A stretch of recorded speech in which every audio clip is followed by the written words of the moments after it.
As an XRP holder, next 30 days is going to be one of the most interesting time to be an XRP holder, watching the news, the narrative, and the way the speculation is going on right now. The wild speculations happening. Why? It is now showing the market understand the fact that people are coming in and there is a reason for that, right?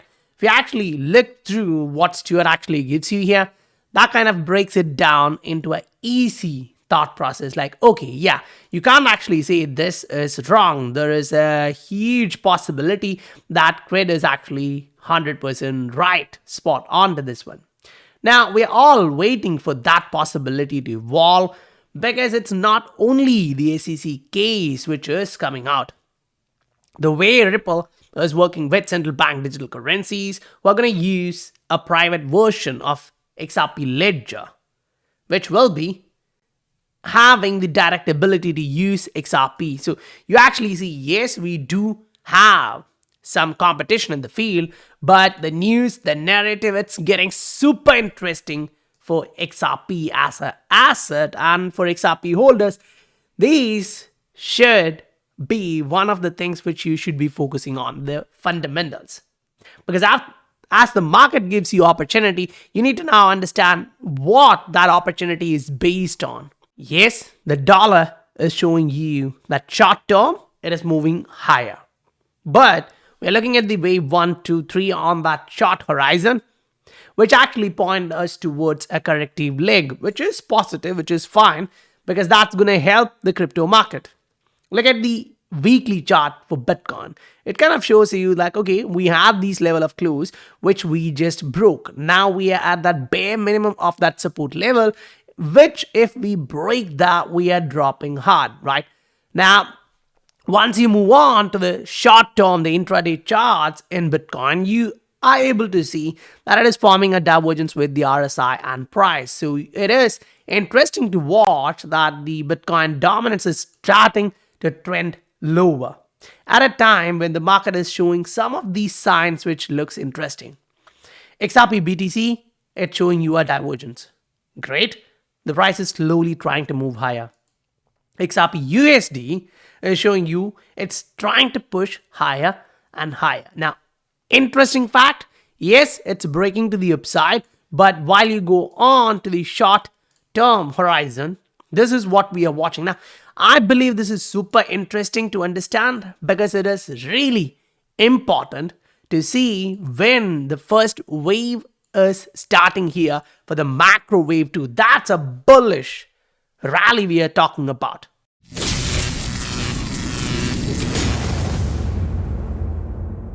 Welcome to the Scientific Investor family, where the normal retail guys get to learn how to become the next top 10% of this crypto world. If you actually focus on what the price action is showing you, on the short-term horizon, it is clear that yes, we've been trending lower. Agreed, there is no doubt in that. You came down, you consolidated in that phase, you made that a level of new support. You broke that to the downside, you continued to make that level, you made a resistance, a support. Then you broke to the downside. Great. Now, one thing you need to keep in mind in that horizon is the fact that initially, the market actually took some time to make that bottom before the break to the downside. Next time, it didn't take that amount of time. It reduced, then it broke to the downside. And right now, it took even lower time frame to break to the upside. So something is changing. Someone is becoming impatient. And here, the market shows you the fact that it's not the sellers who are being impatient to push the price lower. It is the buyers who are becoming impatient and buying in as much as possible. One of the reasons for that, which we see in the market, is that the market understands, okay, there is something evolving and you're seeing inflows to the market. 1.6 billion coming into the market does seem like something. Now, on the short-term horizon, you can also understand, yeah, we actually made a new movement, which means your first level of support now is going to be this. After which, The next level of interest is here. We had that as a resistance. We wicked lower, but then the price came back up, pushing through that level. So that level of resistance has been pierced, and right now it is going to be acting as the next level of support, which is great. So you have the level 1, you broke to the upside. You have the level 2, you broke that to the upside. Now you're holding that as a support. Now imagine this. If you are literally watching the price going down, down, down, down, then it's really hard to say like, okay, we'll actually start to trend higher with a higher high and a higher low. Now, why would I say that? Because last time when you actually saw this, the market did move up, and that is on a higher time frame. Agreed.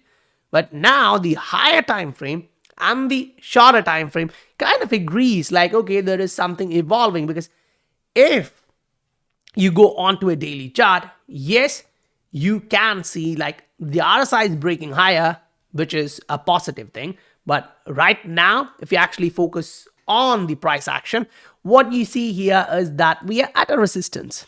We are clearly at a resistance. So we need to see the price breaking to the upside. So on the short term to medium term, what we are going to see is a short term rally. And most likely this is going to come back here to test the previous level of highs. It's all looking positive, right? And then again, we are going to get a weekly close tomorrow. Now the question you should ask yourself is what we discussed a couple of days back. Isn't that really interesting to watch the market giving you an engulfing candle, which is actually going through a couple of weeks of bearishness? So the phase of that correction and the bounce happens to be from this trend line. We've been talking about this trend line from some time, and we gave you the thought process. If we bounced off from this level 5 times, most likely we're going to repeat the same thing. So right now, when you zoom in that weekly chart, you also get to see like, yes, we bounced off from that trend line. And the price is showing you we are making an engulfing candle. Going back some time, where do we actually see something happening like this on a trend line, getting an engulfing candle, a reversal? All this is interesting. So while you go back, you get an engulfing candle here, but that was not the exact perfect bounce off which you actually want to see in the market, because it should have been from a higher level. This actually wicked lower before you bounced up, and that happens to be after the 1, the 2, and the 3. 3 short leg movement were completed by then, and you got the SEC coming in. So that was the reason for that long of a wick. Great. Now, if you actually zoom in, you'll watch this range of candles in which the last 2 candles here is the interesting part for us. Say remove this and focus here. Look at the RSI. So you had the level 1, the level 2, the level 3, and the next time you came back to the same level with that volume, you bounced off. It was actually interesting to watch if you were in the market then, right? You kind of erased all that bearish movements through that weekly time horizon, like last 5-6 weeks.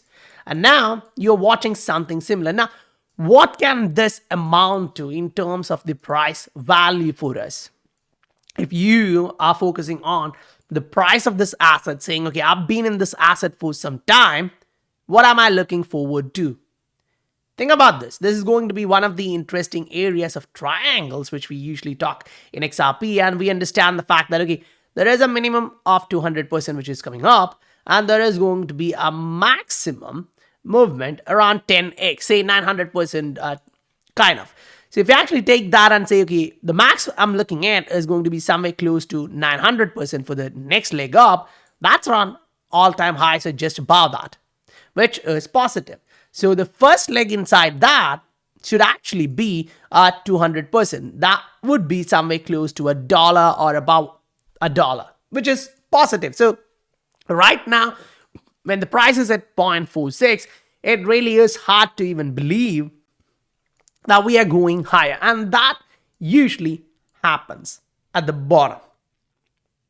When the market remains at the bottom, after a giant consolidation and corrective action like this, it really is hard to even think that we are going up. Because one of the biggest factor in this market is when you trend down, the market now believes you're going down, down, down, and you're literally going to go down forever. That's something a lot of people believe now.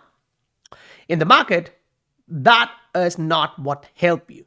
What really help you in the market is to understand the macro and then go on the micro. You want to really observe the fact that how is bulls handling the current movement? Are we able to get above a certain level of resistance? Right now, for XRP holders, this level is going to be really interesting. And yes, while you zoom in, it kind of gives you a little bit more bigger picture, saying, okay, whether the bulls are slowing down or the bears are becoming heavier.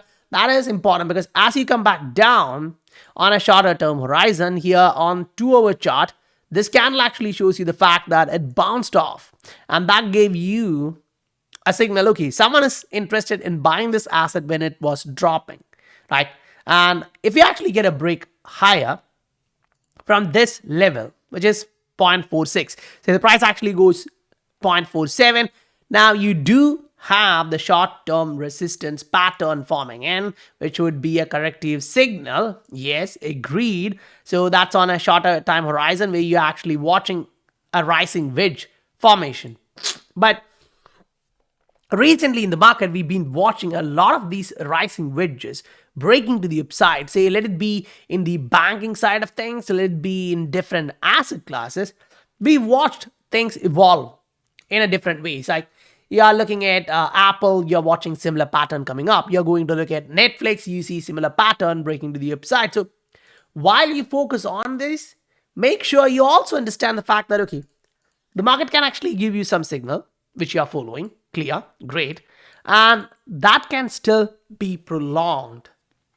Some of these corrections may come much later than you anticipate. Some of them would go above and beyond. Say, if you're actually looking at different stocks, here you go, you actually look at different patterns, say you go zoom in, and it literally shows you like, okay, they are all showing you one divergence, right? Even though the last candle actually closed bullish with an engulfing candle, you're watching a divergence, great. And now, dollar started dropping, stock market started dropping. Why is that? The talk about the default is still coming back with all the politicians going out without the talks and the talks getting halted. Now, do I believe it's going to completely go on to the halt and the financial system is going to completely melt down? I don't think the world is going to end tomorrow. So if you're waiting for opportunity, that does give you an edge in the market. Now, what do I mean by getting an edge in the market? Because as I just highlighted, like Bitcoin is showing you the signs that it has not yet completed the move to the downside, right? You focus on this, you get to understand like, okay, this range was acting as a support. Right now, we just broke that to the downside. So look at that trend forming, slowly evolving, taking all these steps to the downside. So if you actually follow that, you are most likely watching a trending low. Each time it go back up, what's this? The previous support. That's acting as a new resistance. You drop to the downside. Now that 5-wave structure, the 1, 2, 3 is done, and you're slowly trying to do the ABC movement. And I'm really happy if it actually comes to this range, 28 or just above that, to get rejected. Going back down in a way like this, that would be really positive to see, because that's going to be something we've been waiting for over a month now. Saying, okay, at this point, there would be a correction. There should be a correction. We are waiting for that. And if we get a break to the downside here, now this becomes even more interesting. Why? Say you zoom in, you go on to a short-term chart to see what the hell is happening in the market right now. So now you understand the fact that, yeah, we do have a range-bound movement here, but that range, if we actually take a little bit of step back, now we are seeing that that particular range happens to be lower than this particular range. Now, why am I highlighting that fact? Because just before that, you had another range which was above this. So if you actually focus this, breaking the market down, you get to see like, okay, the market is slowly trending to the downside. I don't think there is a confusion needed, right? And then you look for, okay, what's the support level looking like? even if you are staying super positive about this market, saying, okay, this is about to go back up, great.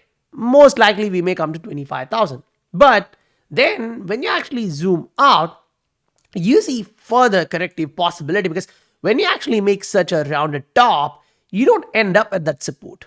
You go in panic, right? So if that's true, we're coming back down to 23, maybe 22, 21. That fear can immediately become panic. We have seen this in different assets, right? We have actually observed we were following some of these assets, and we actually saw like some of these were getting kicked by the market, right? We had our thought process saying, okay, this is doing a 5-wave structure to the downside, which kind of looks like panic just entered. From where the fear just became the panic. That's one of the reasons why you should understand, when you break a certain level, retest and get rejected. Now the pain is coming, and that's why you took a deep dive to the downside. So now you're right here. So do you think this is actually going to bounce back immediately?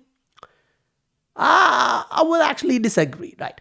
The market actually shows you a lower low in the RSI. The price is following that. So unless we have a reversal signal some way on a 4-hour chart, on a 2-hour chart, I would say like, okay, we may actually have a little bit of reversal, but that's just to test the previous range and then get rejected, because that is something Bitcoin itself is showing us. So unless we get a macro reversal signal, it is going to be stupid to say we are going directly to the sky. First, let's come down, attract some buyers, then jump back up. This is what the market is doing, in my opinion, because when you actually look at that on a monthly, this is super important, right?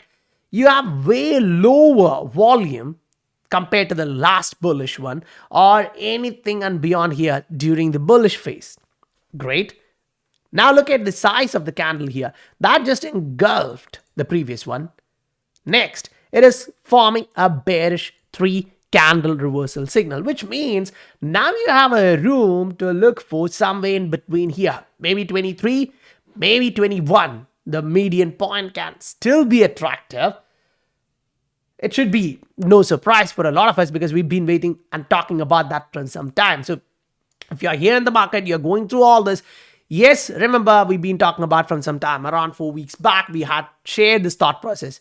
Now we are halfway through, right? And if you're in the market looking for all these assets, some of them are pumping, some of them are running up, you really want to look like, okay, what's the market looking like? Do you really have an opportunity in the market? If that's you, then you can look at the Patreon. The link is given in the description below, where you find all of these posts one by one, following all of these assets in the crypto market, plus the macro narrative, so that you understand, okay, why are we looking for such a scenario? What is the justification behind all these processes, right? So guys, if you received value for your time, please do hit that like and subscribe button. I'll meet you guys on the next video. Bye for now.